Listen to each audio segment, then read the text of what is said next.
wabarakatuh. Perkenalkan, nama saya M. Yusufha, program studi Tadris Matematika dengan NIM 202020 388420215, Fakultas Tarbiyah Institut Agama Islam Negeri Parepare.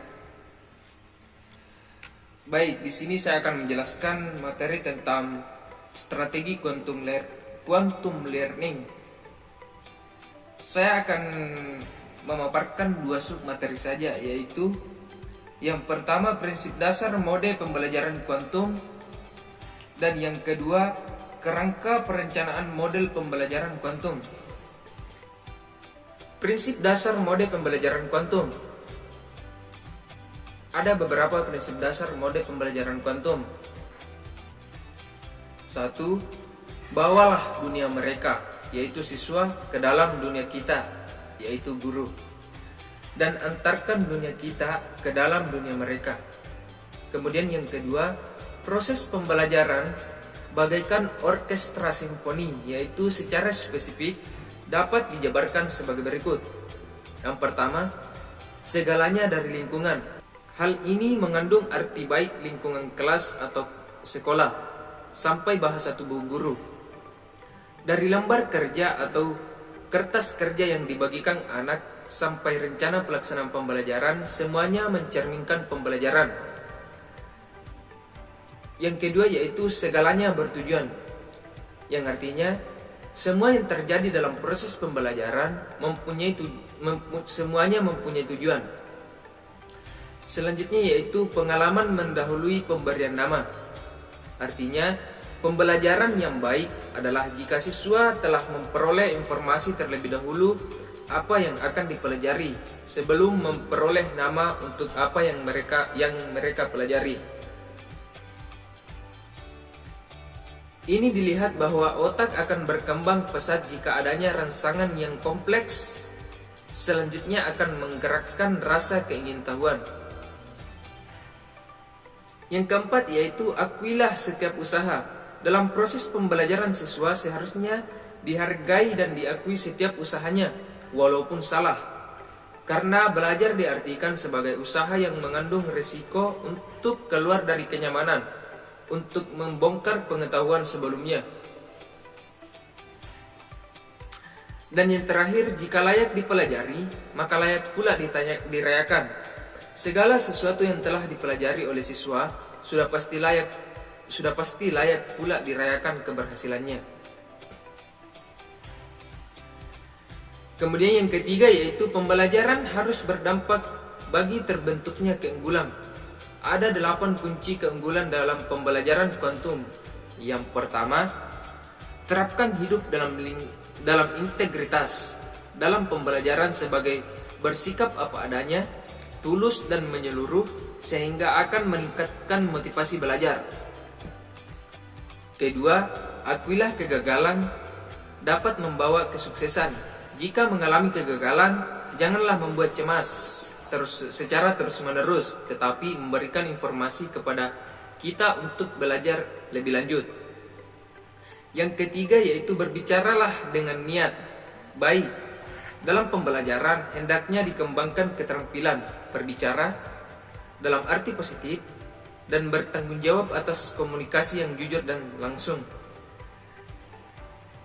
Kemudian selanjutnya yaitu tegaslah dalam komitmen. Dalam pembelajaran baik guru maupun siswa harus mengikuti visi misi tanpa ragu-ragu.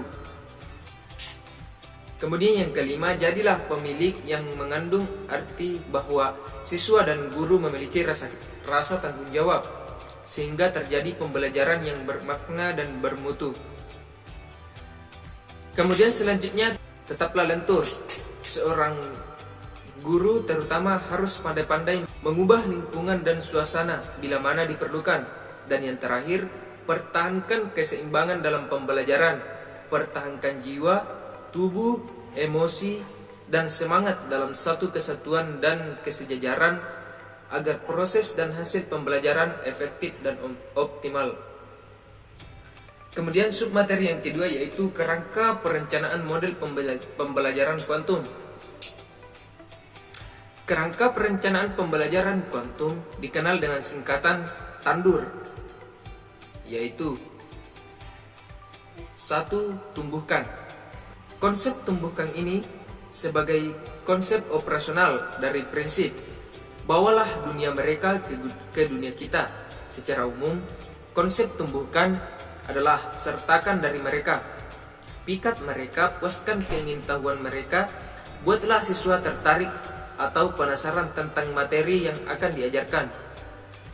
Dari hal tersebut, tersirat bahwa dalam pendahuluan atau persiapan, pembelajaran dimulai oleh guru yang menimbulkan sikap positif dengan menciptakan lingkungan yang positif, lingkungan sosial, sarana belajar, serta tujuan yang jelas dalam memberikan makna pada siswa, sehingga menimbulkan rasa ingin tahu.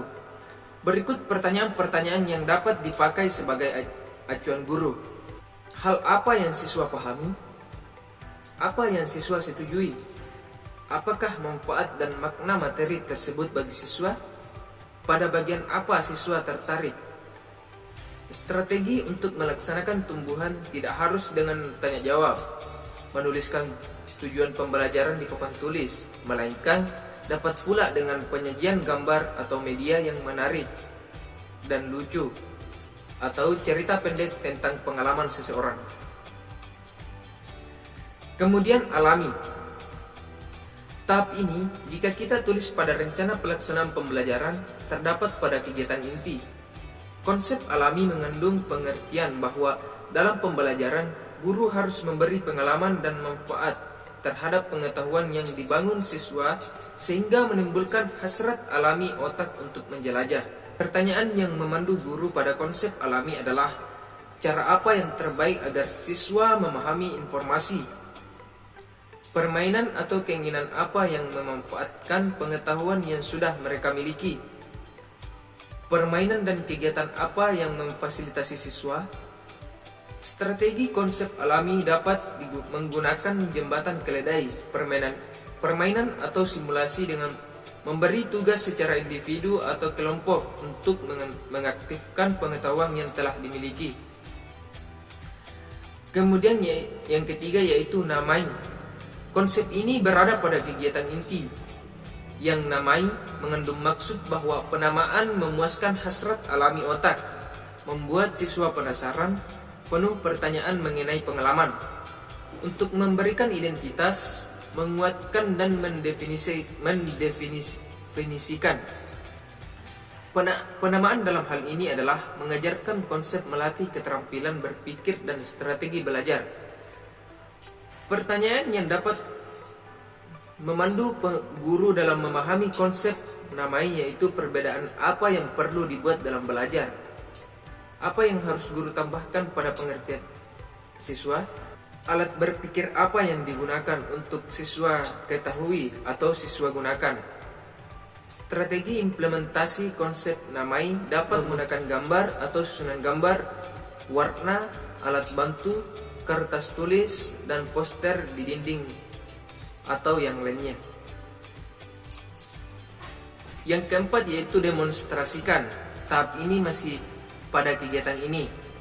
Inti pada tahap ini adalah memberikan kesempatan siswa untuk menunjukkan bahwa siswa tahu. Hal ini sekaligus memberi kesempatan siswa untuk menunjukkan tingkat pemahaman terhadap materi yang dipelajari. Panduan guru untuk memahami tahap ini yaitu dengan cara apa siswa dapat memperagakan tingkat kecakapan siswa dengan pengetahuan yang baru, kriteria apa yang dapat membantu guru dan siswa mengembangkan bersama untuk menuntut peragaan kemampuan siswa. Strategi yang dapat digunakan adalah mempraktikkan, menyusun laporan, membuat presentasi dengan PowerPoint, menganalisis data, melakukan gerakan tangan, kaki, gerakan tubuh bersama secara harmonis, dan lain-lain. Yang kelima yaitu ulangi. Tahap ini jika kita tuangkan pada rencana pelaksanaan pembelajaran, terdapat pada penutup. Tahap ini dilaksanakan untuk memperkuat koneksi saraf dan menumbuhkan rasa-rasa aku tahu bahwa aku tahu ini. Kegiatan ini dilakukan secara multimodalitas, multimodalitas, dan multi kecerdasan. Panduan guru untuk memasukkan tahap ini yaitu cara apa yang terbaik bagi siswa untuk mengulang pelajaran ini. Dengan cara apa setiap siswa akan mendapatkan kesempatan untuk mengulang. Strategi untuk mengimplementasikan yaitu biasa dengan membuat isian "Aku tahu bahwa aku tahu ini". Hal ini merupakan kesempatan siswa untuk mengajarkan pengetahuan baru kepada orang lain atau dapat melakukan pertanyaan-pertanyaan post-test. Dan yang terakhir adalah rayakan. Tahap ini dituangkan pada penutup pembelajaran dengan maksud memberikan rasa rampung untuk menghormati usaha, ketekunan, dan kesuksesan yang akhirnya memberikan rasa kepuasan dan kegembiraan. Dengan kondisi akhir siswa yang senang, maka akan menimbulkan kegairahan siswa dalam belajar lebih lanjut. Panduan pertanyaan dalam diri guru untuk melaksanakan adalah cara apa yang paling sesuai untuk merayakannya. Bagaimana Anda dapat mengakui setiap orang atas prestasi mereka. Strategi yang dapat digunakan adalah dengan pujian, bernyanyi bersama, pesta kelas, memberikan reward berupa tepuk tangan. Baiklah, mungkin itu saja materi yang dapat saya paparkan pada kesempatan kali ini. Jika ada kata-kata yang kurang berkenan, mohon dimaafkan. Wabillahi taufiq wal hidayah. Wassalamualaikum warahmatullahi wabarakatuh.